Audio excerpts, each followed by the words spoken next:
Здравствуйте, дорогие друзья! Мы продолжаем серию наших обзорных сюжетов о Москве. И в этот раз мы начнем свой сюжет именно отсюда. Движемся мы по Каширскому шоссе в область. Впереди вы видите голубые купола с левой стороны храма Живоначальной Троицы, который расположен на Борисовских прудах. Как раз вы видите, с правой стороны они проходят под эстакадой. Ну и вот такие вот виды на район нам отсюда доступны. То есть храм Живоначальной Троицы назван в честь тысячелетия крещения Руси, и расположен он в Орехово-Борисово. Это у нас юг Москвы. Как я уже сказал, что Каширское шоссе и район Орехово-Борисово.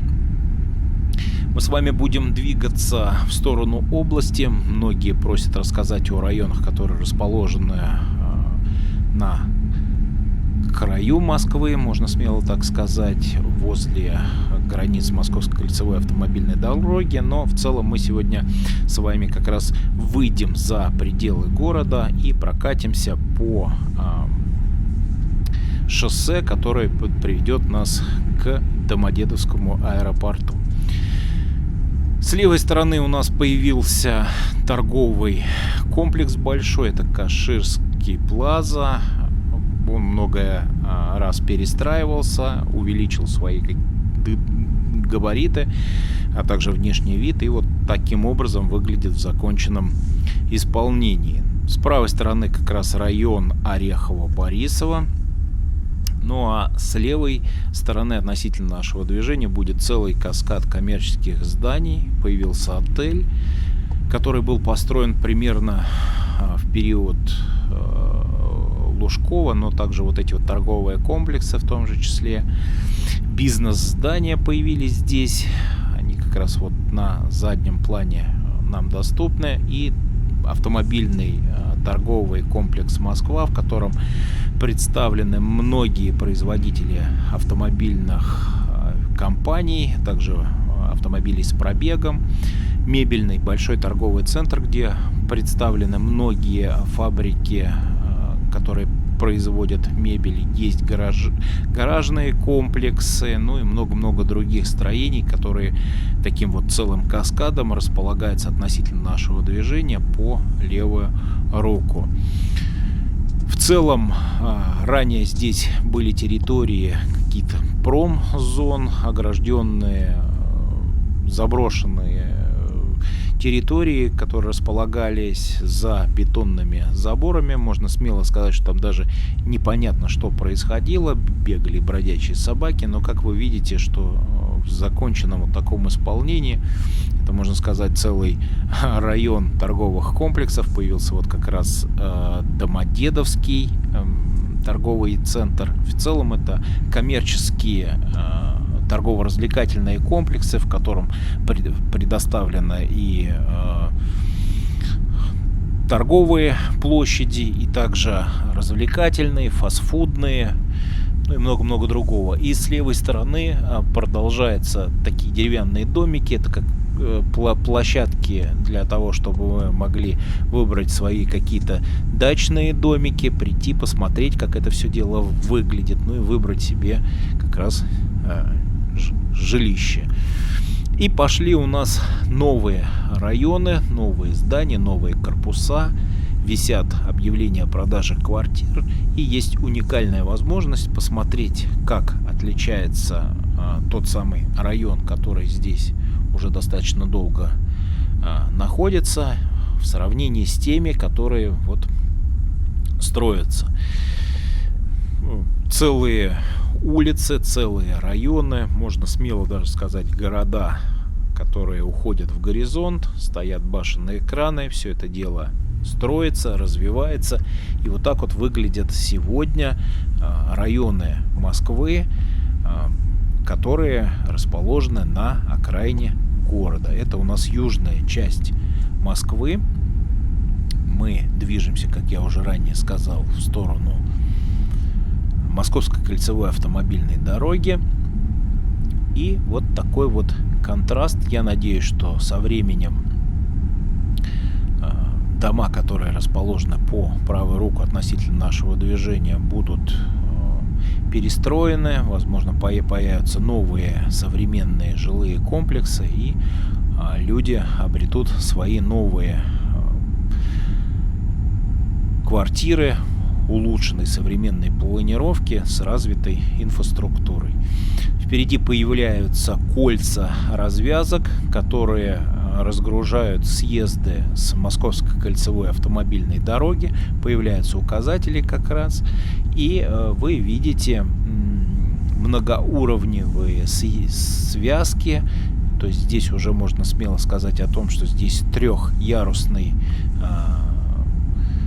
каскад разных трасс. Это Каширское шоссе, это Московская кольцевая автомобильная дорога. С правой стороны есть большое количество торговых центров, таких как Вегас, Леруа Мерлен, Твой дом. Это целый город огромный. И вот вы видите, как много разных площадей торговых, а также зданий в этой части Москвы, ну, ровно как и во многих других, расположено. Вышли мы за Московскую кольцевую автомобильную дорогу, и с правой стороны у нас совхоз имени Ленина. Это район, который появился, вот он видно на горизонте, расположен на бывших территориях совхоза имени Ленина. Раньше это были как раз угодья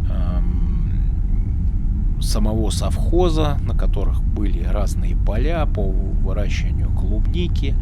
Ну, сегодня это уже вот такие микрорайоны, такие вот современные дома. Как я уже говорил, что если историческая часть Москвы, она в принципе сохранила свой исторический облик и высоту своих зданий, которые даже перестраиваются, но в том же самом стиле. Ну а вот за границей Москвы и в пределах Московской кольцевой автомобильной дороги новые районы выглядят примерно так. Мы с вами продолжаем движение и будем ехать с вами до аэропорта Домодедово. Как раз поговорим о самом аэропорту и поговорим о том, какое количество и какие названия аэропортов в Москве существуют. Подытожим по поводу Каширского шоссе. То есть на всем протяжении Каширское шоссе имеет от 3 до 4 рядов в одну сторону, это в черте города. Ограничение в черте города скоростного режима колеблется от 60 до 80 километров, ближе уже к выезду за город порядка 80, ну а за границами Московской кольцевой автомобильной дороги, то есть в том месте, где мы с вами движемся, разрешенная скорость 90 километров в час. По улице в черте города организовано движение автобусов, троллейбусов и маршрутных такси. Ну и здесь, собственно говоря, некоторые имеют свое продолжение, поскольку движение идет в сторону аэропорта, ну и также разных других городов.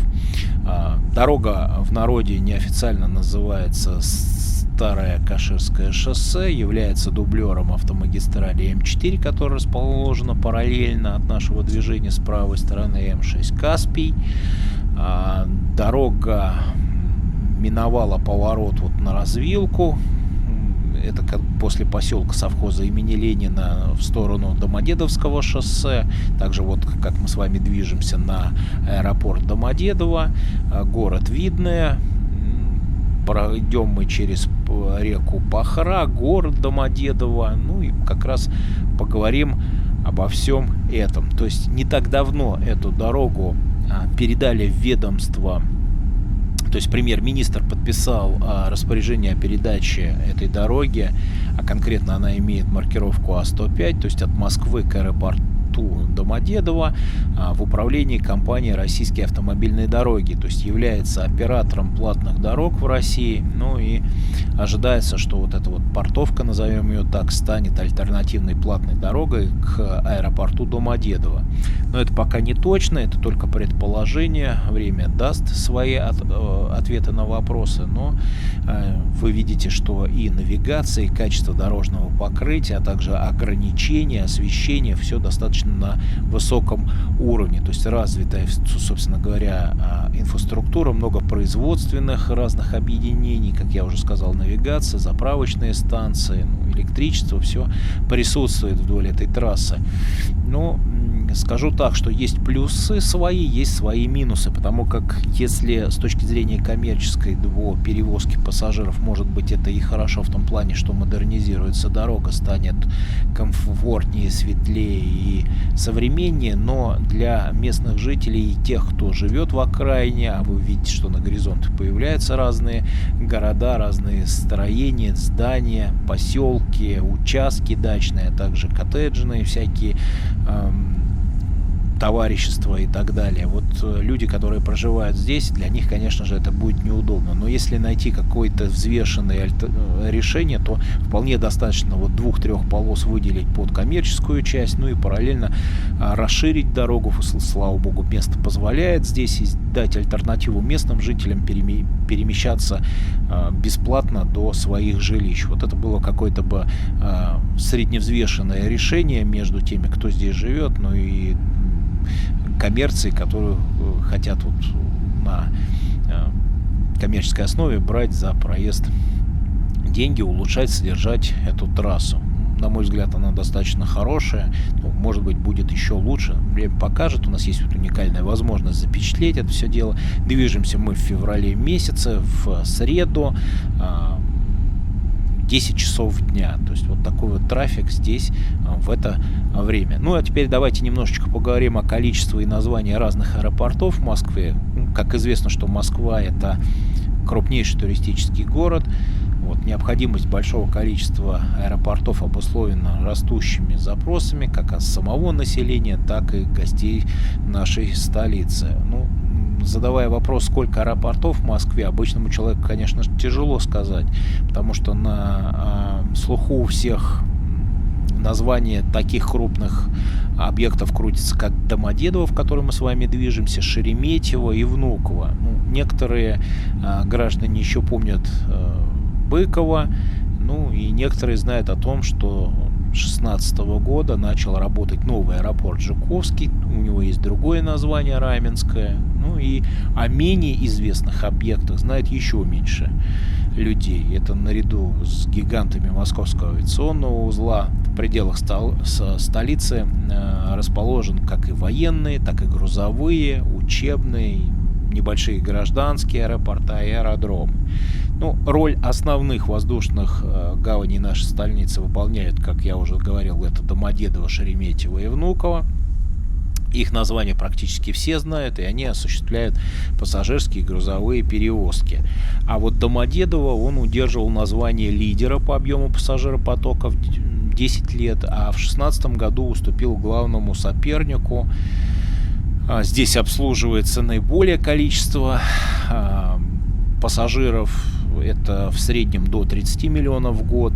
Шереметьево является у нас самым большим аэропортом Москвы по площади, и количество общее, которое отведено под все строения вместе со взлетными полосами, терминалами, дополнительными техническими сооружениями, насчитывает более 480 тысяч квадратных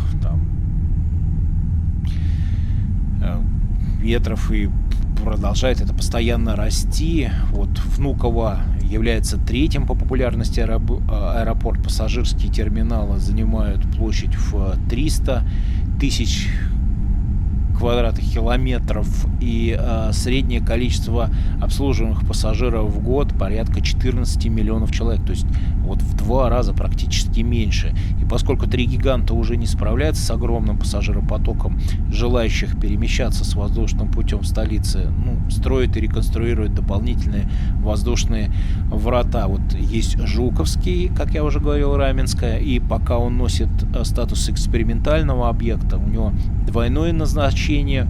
Он базируется на аэродроме Раменское в районе Жуковский и начал осуществлять пассажирские перевозки не так давно, а конкретно с середины 2016 года. Планируется, что он в ближайшем будущем будет стремительно расширяться, примет часть нагрузки пассажиропотока у себя, и на сегодняшний день здесь обслуживаются рейсы в 6 направлениях, как и внутренние, так и в ближние страны СНГ, и его использует еще МЧС России.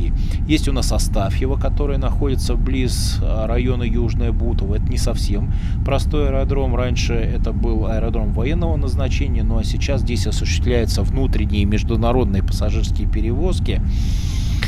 Позиционирует он себя как аэропорт бизнес-авиации, поэтому о нем немногие знают.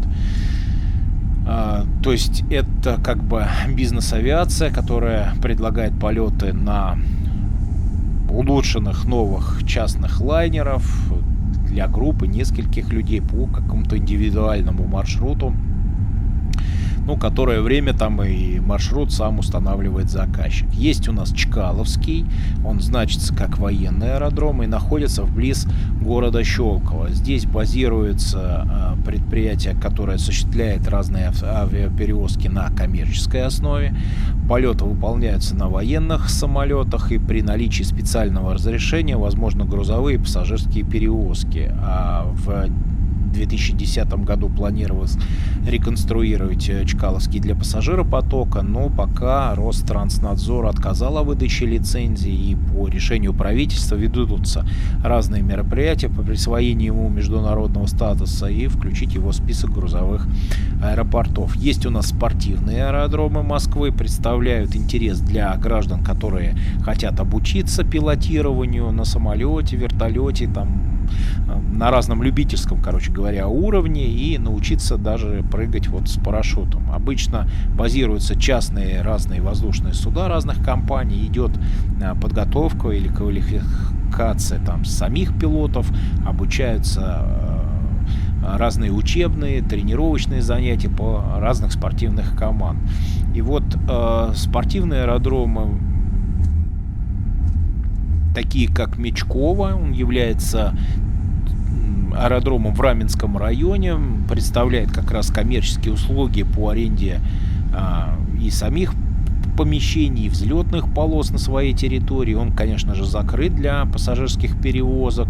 В конце 2009, по-моему, года это запретили, 2009, и может принимать как и вертолеты разных видов, некоторые модели самолетов. И на территории объекта организованы разные любительские клубы. Могут владельцы разной техники найти временное пристанище для своего судна, провести разный техосмотр, ремонт, заправиться топливом или арендовать площадку для своих целей. Есть Дракино, это учебный туристический объект, и там как раз проходит обучение и подготовка профессиональных пилотов, любителей. Это на карте можно найти в Серпуховском районе. Он больше известен как школа высшего пилотажа, тренируются разные спортивные сборные, как и нашей страны, и проводятся разные соревнования по пилотажу. Аэродром открыт как и для самих посетителей, так и развлекательный объект. Он предлагается разные ознакомительные, обзорные туры. Можно на самолете или воздушном шаре покататься, и можно понаблюдать не только за полетом воздушных лайнеров, но и самому посидеть за штурвалом, ощутить полет, покататься, проще говоря. Кубинка. Также есть аэропорт современного базирования. Он где-то примерно в 60 километров от Москвы. И здесь базируются разные показательные команды Российской Федерации. То есть такие, как вам известные, как «Стрижи», «Русские витязи». Представляют нашу страну на различных соревнованиях по показу авиационной техники. Ну и также здесь базируется Кубинский спортклуб, который представляет услуги по обучению по прыжкам парашютом. Большая часть аэродрома была выкуплена частным инвестором, и запланировано открытие аэропорта для частной бизнес-авиации. Уже где-то в текущее время должны передислоцировать центр показательной авиационной техники и спортклуб. Есть Северка, частный спортивный аэродром в 73 километрах от Москвы, расположен где-то примерно в Коломенском районе. И здесь базируются несколько авиационных спортклубов, то есть любительские полеты на разных самолетах, разных моделях. Ну и Коробчево — это как спортивный аэродром в Коломенском районе, и на коммерческой основе предлагается обучение парашютному спорту, прыжки с парашюта, самолета. Вот инфраструктура разная. Есть и гостиницы, коттеджи, рестораны, площадки для игр, много-много другое.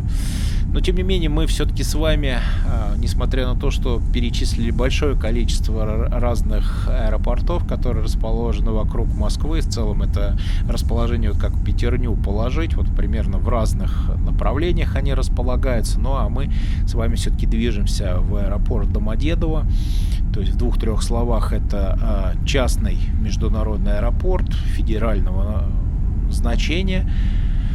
Как я уже говорил, один из основных аэропортов Москвы и Московской области, второй по объему пассажиропотока в Российской Федерации, расположен на границе округа Домодедово, Раменского района Московской области. Если брать расстояние, то расположен в 45 километров к юго-востоку от самого центра Москвы, или же от кольцевой дороги 22 километра от МКАД. То есть официальное название у него Москва-Домодедово. Домодедово потому, как расположен возле города, вот как раз указатели, и вы видите, что уже более современная часть дороги, трассы пошла.